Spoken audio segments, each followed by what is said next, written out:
গণভোট এবং সংসদ নির্বাচন একই দিন অনুষ্ঠিত হবে।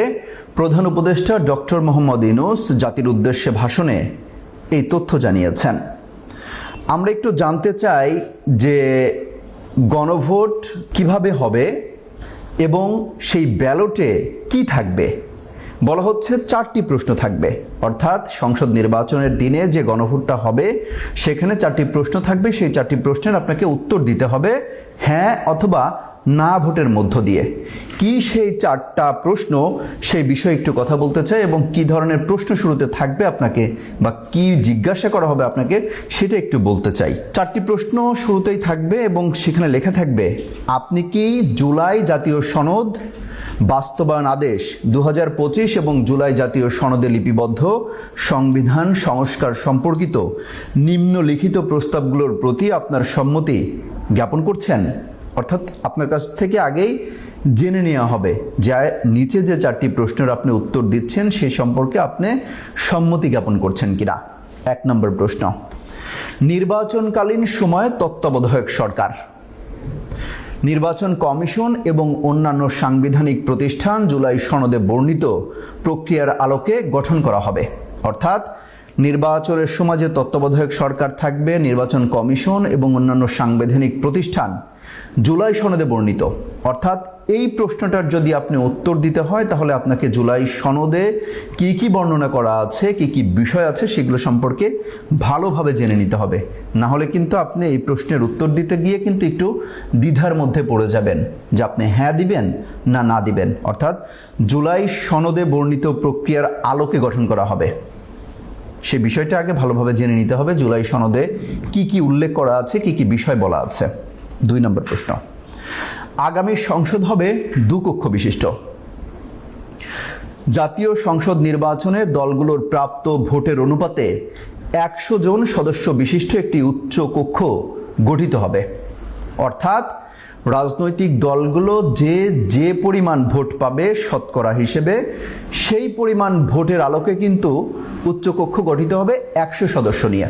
আর একটু সহজ করে বলি, যদি সাপোজ আগামী নির্বাচনে বিএনপি যদি 60% ভোট পায়, মোট ভোটের 60% ভোট যদি বিএনপি পায় তাহলে উচ্চকক্ষে তাদের সদস্য সংখ্যা থাকবে 60 জন। আর যদি 40% পায় তাহলে 40 জন। এক্ষেত্রে জামাত যদি 20% পায় তাহলে 20 জন সদস্য থাকবে তাদের উচ্চকক্ষে। এনসিপি যদি 30% ভোট পায় তাহলে কিন্তু 30 জন থাকবেন উচ্চকক্ষে তাদের সদস্য। ঠিক এভাবে রাজনৈতিক দলগুলো যে দল যত শতাংশ ভোট পাবে মোট ভোটের তত শতাংশই কিন্তু সেই অনুপাতে কিন্তু উচ্চকক্ষে সদস্য তাদের প্রতিনিধিত্ব করবে। এছাড়াও সংবিধান সংশোধন করতে হলে উচ্চ কক্ষের সংখ্যাগরিষ্ঠ সদস্যদের অনুমোদন দরকার হবে। অর্থাৎ আপনি যদি কোনো সংবিধান সংশোধন করতে চান, যদি কোনো রাজনৈতিক দল বা সরকার মনে করে যে এই সংবিধানটা সংশোধন করা প্রয়োজন, পরিবর্তন করা প্রয়োজন, সেক্ষেত্রে কিন্তু উচ্চ কক্ষের যে 100 জন সদস্য বিশিষ্ট রয়েছেন তাদের সংখ্যাগরিষ্ঠ অনুমোদন প্রয়োজন। অর্থাৎ 51 জনের সমর্থন লাগবে যে এই সংবিধানটা পরিবর্তন করা যাবে কি যাবে না বা এইভাবে করা যাবে কি যাবে না, এই জন্য সংখ্যাগরিষ্ঠ সদস্যের অনুমোদন প্রয়োজন। আসি 3 নম্বর প্রশ্নে।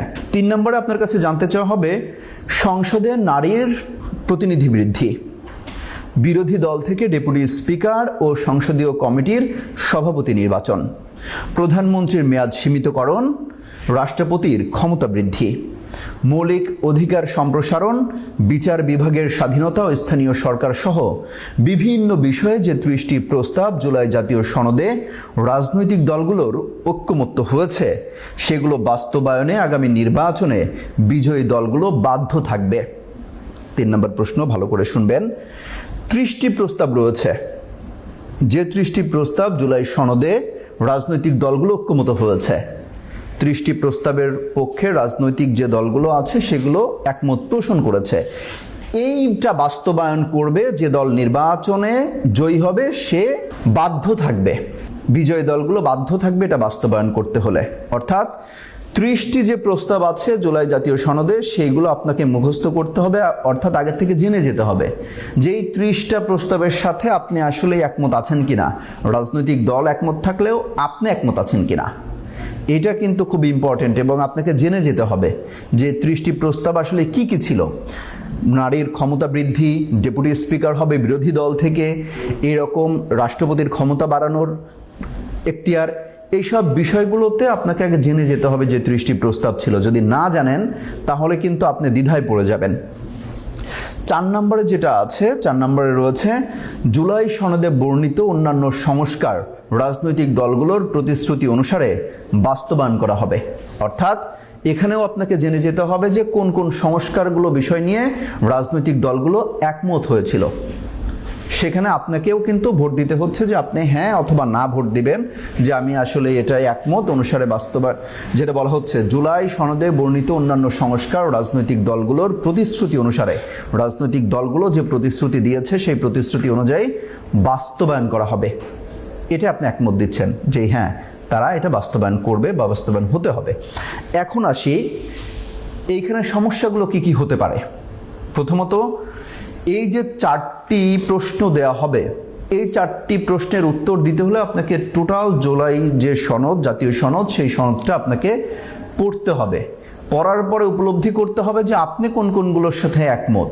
কারণ এখানে পুরো বিষয়টি কিন্তু যেমন 30টা প্রস্তাব, এই প্রস্তাব 30টা কিন্তু লেখা থাকবে না, অর্থাৎ আপনাকে আগের থেকে জেনে যেতে হবে।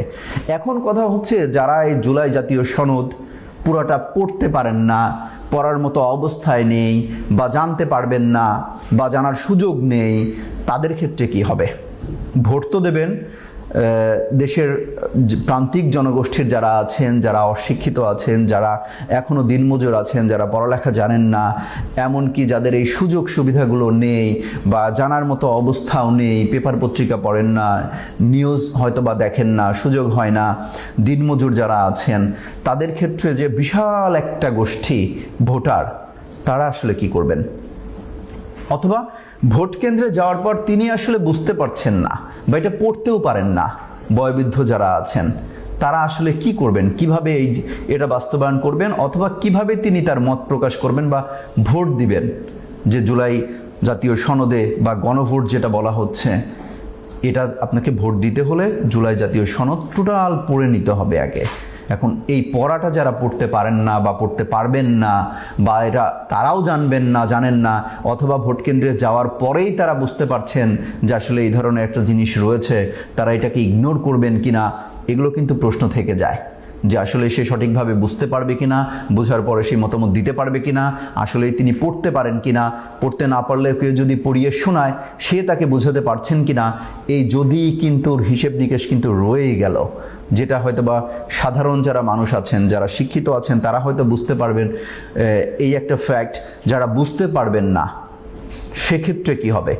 আরেকটা ফ্যাক্ট বলে রাখি, সেটা হচ্ছে যে গণভোট যদি আয়োজন করা হয়, এই 4টা প্রশ্ন পড়ে বুঝে উত্তর দিয়ে একজনের ভোট দিতে কিন্তু দীর্ঘ সময় লেগে যাবে। অর্থাৎ আমরা এতদিন যে দেখে এসেছি সকাল 8টা থেকে বিকেল 4টা পর্যন্ত ভোট গ্রহণ হয়, সেক্ষেত্রে আসলে এই ভোট গ্রহণটা পিছিয়ে পরের দিন পর্যন্ত চলে যায় কিনা সেটা নিয়ে কিন্তু একটা শঙ্কা রয়ে গেছে। আমরা ডাকসু, জাকসু, চাকসু, রাকসু এইসব জায়গাগুলোতে কিন্তু দেখেছি যে ভোটের যে দীর্ঘসূত্রিতা, যেটা আপনার কয়েক ঘন্টা লেগে গেছে, সাধারণত 12 ঘন্টা, 14 ঘন্টা, 18 ঘন্টা লেগে গেছে। এই ভোটের যে সময়টা, এই সময়টা আরও দীর্ঘায়িত হবে কিনা, সেটা আসলে মূল যে ভোট, সেক্ষেত্রে মার্কার প্রতীকের যে ভোট, সেই ক্ষেত্রে বাধাগ্রস্ত করবে কিনা বা সহিংসতা হবে কিনা, সেই বিষয়টা নিয়েও কিন্তু আসলেই ভাববার যথেষ্ট পরিমাণ কারণ রয়েছে। দর্শক, এই ছিল নিউজরুম থেকে সবশেষ গণভোট এবং জাতীয় নির্বাচন নিয়ে আপডেট।